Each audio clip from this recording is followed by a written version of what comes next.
Danny Brown Martinez. You were nominated for a Rising Phoenix Award, and I think it was by Angel Tucker. I want to thank you for accepting the nomination. Well, thank you for offering it. You are so welcome. It's 3 basic questions, and we'll kind of riff on it and see where it goes. But the first question is, tell me a little bit about some of the stuff you've been through to get where you are. So I see myself in 2 areas, professional growth and then personal growth.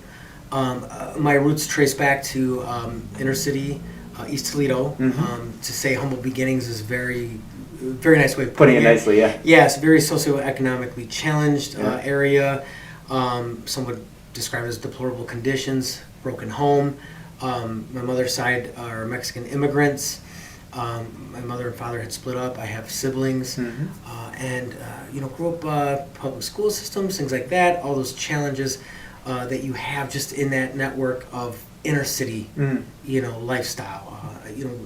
Always growing up around drugs, prostitution, things of the most hot button issues. Yeah, violence everywhere. Everywhere, violence. Yeah. My brother and I were just talking about, and I know I'm skipping ahead here, I apologize.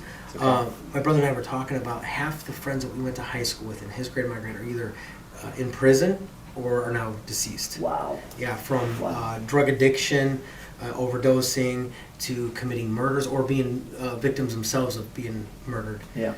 So very, very tough upbringing. There was, and I don't want to get into too much detail, but there was abuse in my family. Okay. There was, when I say abuse, it covers the majority of the spectrum, to physical, to things like that. And Sure. it was very, very difficult time. We had a strong mother that kept us in church, and I do believe that she was the core fiber that kept us together. And gang violence, all that. I mean, my brothers and I were jumped by gangs and so on and so forth. Had a stepfather. He came and went. My family split up. The broken family split up even more. Yeah. I was homeless for a short stint at the age of 14. All right. My biological father took me in, put me in, allowed me to live with him. Public school system, went through that. And because of the programs that were developed by the pioneers that understand atrocities like this, or just the challenges, the hurdles, they were able to provide programs. So there was one, it was sponsored by Whirlpool out of Findlay. It was called the Bridge Program. That one literally introduced me, literally kept me alive. Okay. And it kept me off the streets and introduced me to higher education at a young age as a sophomore. It was a program during the summers. And it exposed me to things that I never thought were within my reach and grasp. Right. So that being said, I continued that trajectory to follow those things. We would even have an etiquette class of how to eat soup and things like that, because how to speak to people, interactions, the basic things. So learning that propelled me into decent academics, the way that the system had been laid out. I was able to receive scholarships and grants, and I wasn't, let's just say, an extremely exemplary student.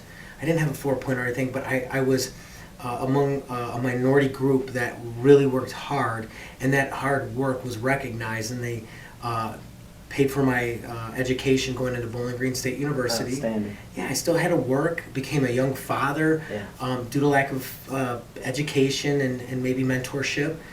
So I had a child under my arm on this side, and a book in this hand, and continued my education.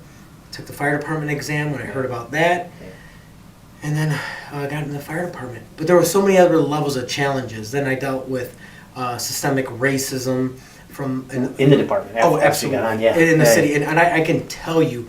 Are there racist people in the city of Toledo? I'm sure there are, but is it a notoriously profound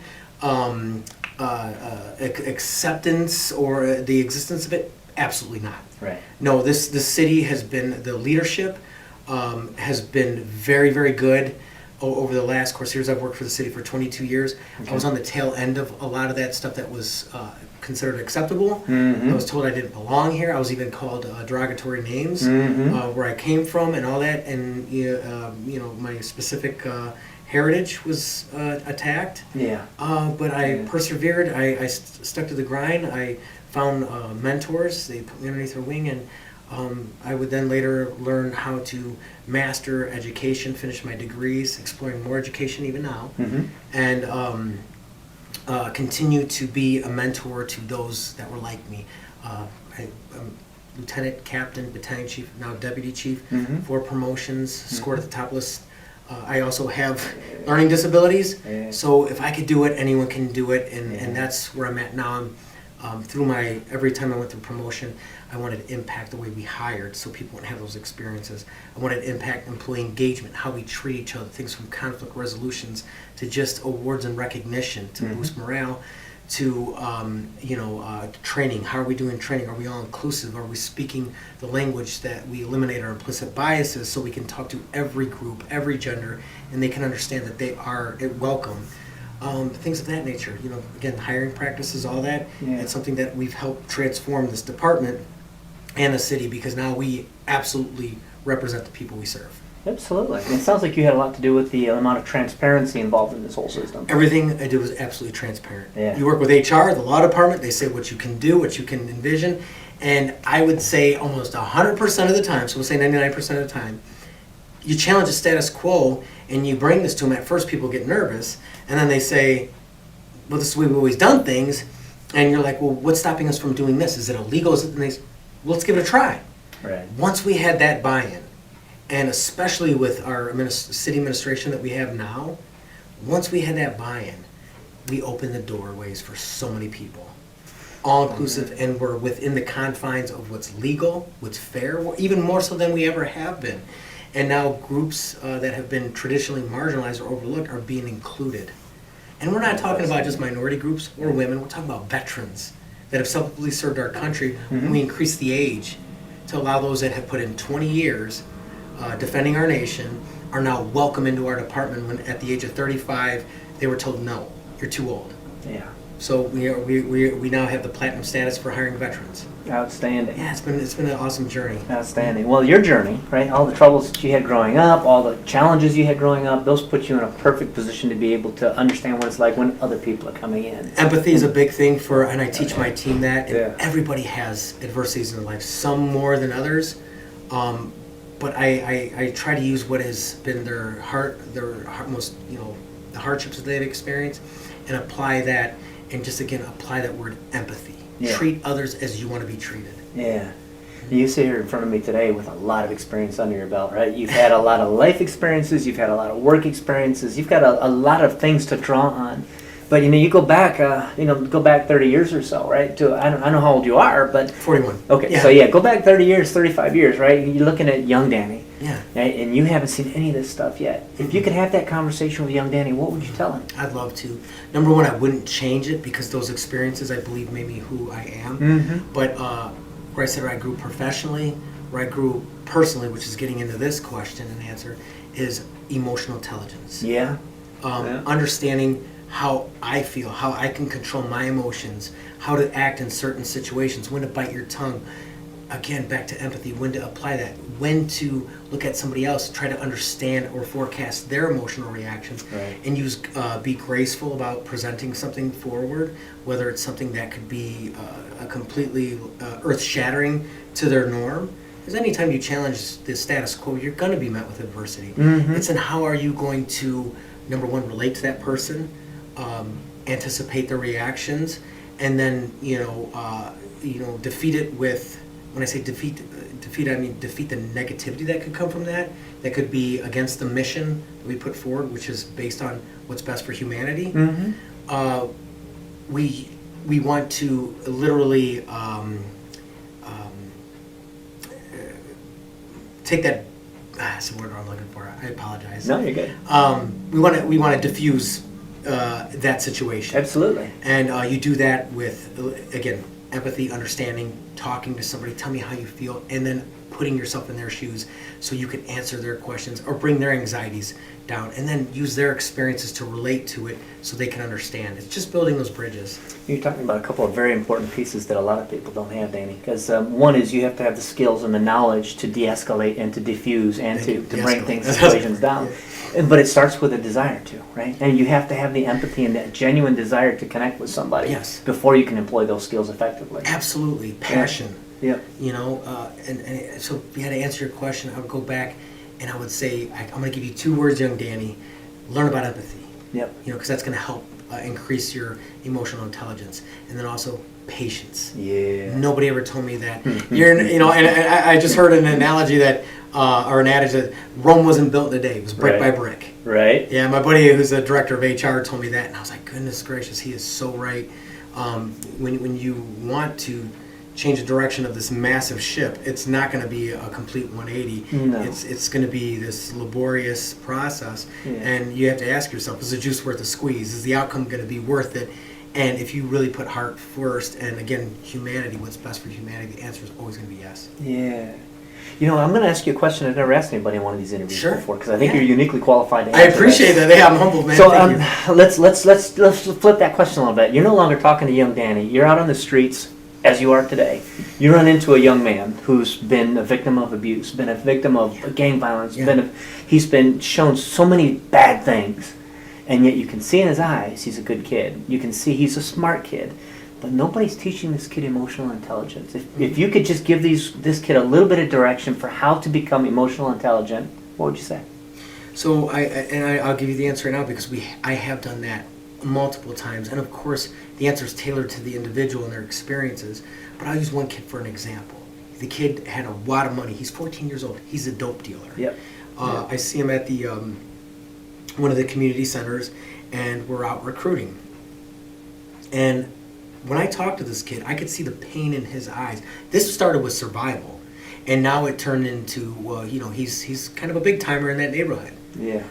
When I talked to him, that little bit of guidance, literally telling people about things like hope, self-respect, pride, I could see in this kid's eyes. He just wanted to be, I'll use the word loved. He just wanted direction. Mm-hmm. And the experience I tell him is like, I tell him, to break that trend, think about what you've gone through and the challenges you had. What you're doing to me right now, what would you say to yourself that would break that trend? Mm-hmm. And what are you lacking? Because they know it best, and it's covered up by, we say in Spanish, machismo. I all you have in the street is your word and your pride, and those things aren't shattered easy, because that's all you have. You don't, growing up, you don't have that money until you start, getting maybe into the game or legitimately earning it. Yeah. So once you get past that with them, and you can get to that vulnerable situation where they become vulnerable with you. Yeah, there's an opening. The opening is there. You could tell them, like what caused you damage, what hurt you. And again, it's tailored to the individual, because some people just come out right and tell you. Others, you have tons of walls to get through. Yeah, I know. Yeah, and then when you express to them that, the commonality, the common denominator, I believe that the human race we all share is we want to be cared about. We want to be appreciated. We want to be loved. And once you can get through that, you start that with hope. Yeah. And giving them a vision of just a decent life. So there's a message, kid, how can I talk to you to get past this? Mm-hmm. And understanding it, and my adversities I see are blessings, because I can relate to them. Oh, yeah. I grew up next to the dope boys. I watched the stuff go on. I grew up next to the murderers, the addicts. So I understand. So I'm able to discuss with them and truly empathize with what they're going through, and then relate to them, and then find out how it is they want to be appreciated and cared for. Yeah. And being from the east side, being from the north end, it Same gives place, us, just a river. Well, it gives us the ability to relate, the ability to have compassion, the ability to have empathy, but it also gives you street cred, because they know you've been there, right? Absolutely, because there's that. You can have somebody come in and try to talk with slang and all that, and you can look at somebody, if you're from the streets, and know you're not from the walk of life I am. And you're putting out the front, and the way that some of the people where we come from, it goes to a whole different level. You're not my people. Stop acting that way, because you haven't seen the things I have, and I could end you in a split second. Yeah. That's the mentality. Yeah. So when they see one of our own there, and they're saying, "Wait a second," they have that street cred you talk about. They've been through a lot of the same challenges and adversities I have. They made it, and they're doing something positive. They're taking care of our people. Yeah. That's one thing I instilled in this fire department, is when we're in the streets out there, you don't judge people, and then we serve the community, whether it's passing out food with a new bureau that I have, or it's fighting to help educate those. We developed, under my direction and a councilwoman, Dr. Cecilia Adams, we developed, it's called PS 419. It's teaching our young ones how to be police officers, firefighters, and communication specialists at an early age. Yeah. So they know there's another way that they can contribute to their neighborhood. And I always tell them this, right away, I'll be in a group and of young kids, and I say, who wants to be a police officer? And they're like, oh no, like because they see them as the enemy. Right. I said, so let me get this straight. You want somebody else to come from the outskirts, come in here, tell you and your family what to do, and they're going to make a ton of money, retire with over $1 million in the bank, have a healthy pension if they do it right, and they're going to come here and pimp you and your family? Why don't you do it? Why don't you look out for your family and look out for your friends and help educate them while taking... Who's going to look out for your people better than you? Right.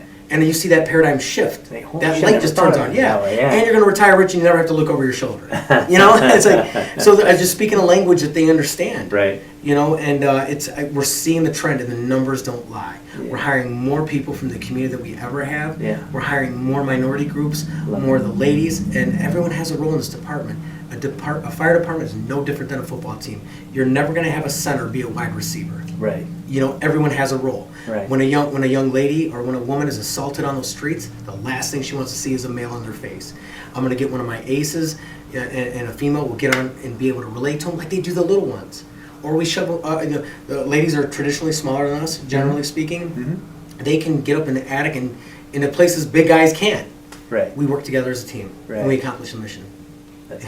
Love it. Love it, your approach to building a team. Thank you, man. Well, tell you what, if somebody's listening to this interview and they just had a chance for one message from you, hey, what's the thing you're most proud about this department or your journey? What would you want to share? Believe. It just comes down to one word. Yeah. Believe. If you can believe, whatever your passion is, and whatever, and of course, on the pretense that it's for the good. Again, echoing what I said earlier, for what's better for humanity. If you believe, that's just literally that little flame that can turn into, and no pun intended, to a massive fire. Right. And you have that little bit of hope. Keep that hope, and then work for it. Work for it. Others will complain about what they didn't get. I am a man of faith and all that. A lot of my people just pray. Mm-hmm. A lot of people complain. Mm-hmm. And you can do a little bit of both. Or you can also be that person that goes and takes it and says, I can do this. Yeah. And don't be afraid to challenge the status quo, because that's evolution at its finest, how we evolve. We came a long way from the stone wheel, and here we are. So I believe, there's that word, I believe. Dude, we speak the same language. I mean, when at the Rising Phoenix Awards, you basically just gave the intro to my speech. Really? It's like it all starts with hope and belief. Yeah. And that leads to inspiration. And inspiration leads to inspired action. Inspired action leads to revolution. Yes. And then, Yeah. at the personal level, then you get evolution. And it all starts with hope and belief. It's literally an algorithm. Yeah. And who designs that? It's tweaked throughout generations or the years or whatever, through time. But the pioneers and the ones before me, I was able to go to school and have it paid for because I came from a minority group, because others even met death over that. A lot of our people couldn't vote. Your Yeah. people were blown up building the railroads Oh, yeah. instead of being paid. Yeah. I mean, and this goes for all Americans. The Italians were treated poorly. The Irish were treated poorly. Look what's going on in current events. Mm. If we all just said, hey, stop. If we're going to treat anyone, I don't even say poorly, the people that have negative attitudes, let's focus on them, maybe help them see the light, and that may be perceived as being negative when you put that mirror in front of somebody, and then say, we want to help, how can we fix this so we can all go in the same direction, which is forward, Mm-hmm. and how do we fix these problems? Starvation, what is it, I think it was 12% of the world are still in starvation status. Yeah. Highly unacceptable.